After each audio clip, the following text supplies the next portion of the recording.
warahmatullahi wabarakatuh.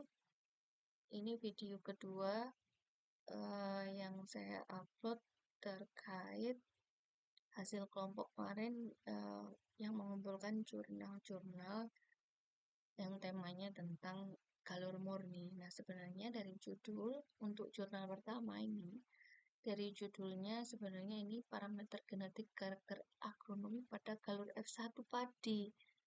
Jadi bukan galur murni padi, tapi pada F1 padi, dan F1 padi itu adalah hibrida.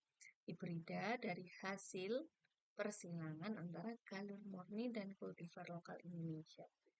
Nah, di sini nggak apa-apa, saya lanjutkan aja. Intinya di penelitian ini itu tujuannya untuk mengukur keratan hubungan antar karakter ya. Dan kemudian di sini itu sebenarnya lebih ingin ini oksigen pada tiap karakter F1. Nanti ada rumusannya untuk terkait dengan oksigen ini. Tapi sekali lagi mungkin saya tidak terlalu detail di situ. Saya hanya menjelaskan bagaimana penelitian ini dilakukan. Gitu. Nah, jadi sebenarnya bahan tanam dari penelitian ini ada 9. Jadi 9 ini ada 4 yang F1-nya atau keturunannya, sedangkan yang 5 yang lainnya itu adalah tetuanya. Nah, kalau di sini dijelaskan 4 F1 itu adalah uh, ini yang di mana tadi ya? Nah, ini 4 populasi F1 itu hasil persilangan antara B14 batubara, B14 disilangkan dengan dampak dengan karokol, dan B14 yang disilangkan dengan salak. Setiap semua persilangan ini menghasilkan F1, dan F1 itu masing-masing ditanam menjadi satu populasi. Jadi populasi F1 hasil ini, populasi F1 hasil dari persilangan yang ini, dan seterusnya sampai ada 4. Dan yang ditanam lagi itu kan masih 4. Nah, ini kan ada 9.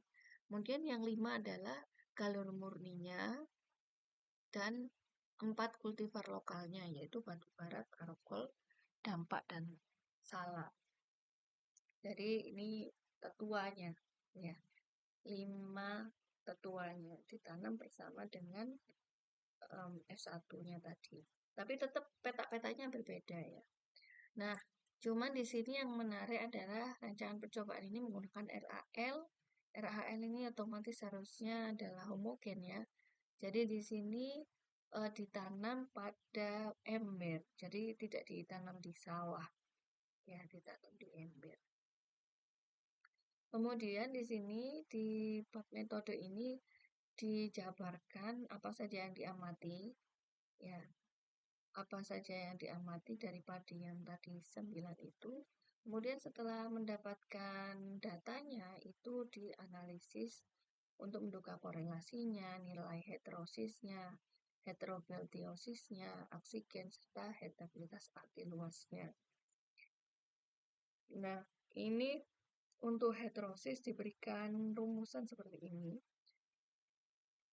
Mengapa tadi perlu ditanam tetua? Karena tetap ketika kita ingin mendapatkan nilai heterosis yang di situ butuh nilai rata-rata tetua ya.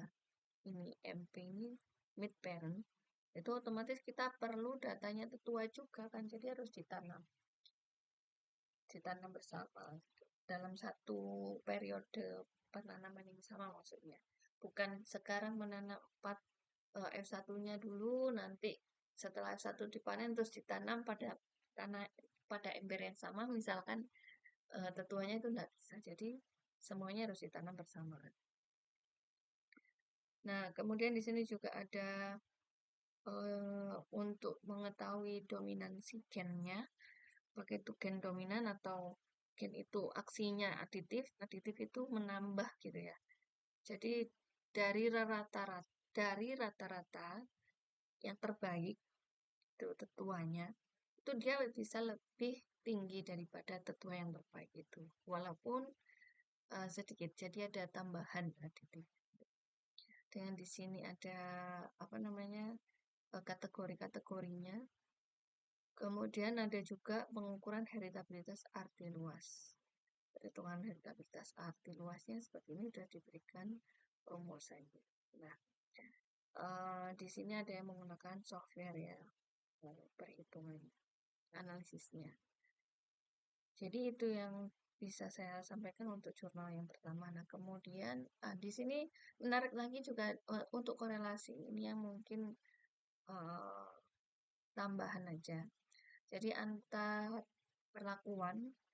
ya, antar pengamatan karakter yang diamati itu kita bisa menganalisis korelasinya gitu. Misalkan di sini UP umur panen, apakah umur panen itu berhubungan atau berkorelasi positif dengan bobot malai BM. Nah, ternyata di sini negatif.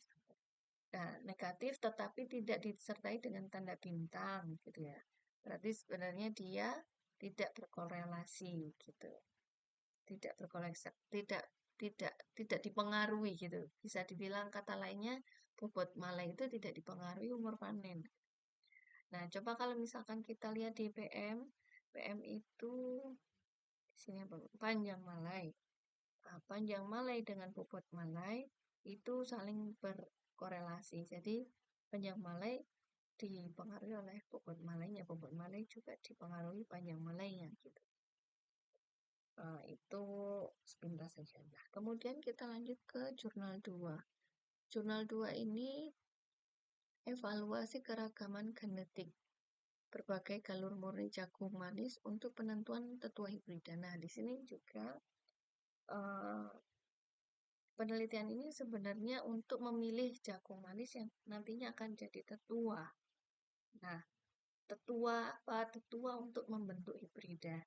Nah, tetapi yang di sini disebutkan memang benar bahwa jagung manisnya yang di penelitian ini itu berasal dari galur murni gitu. Nah, tetapi tidak ada seleksi galur untuk membentuk galur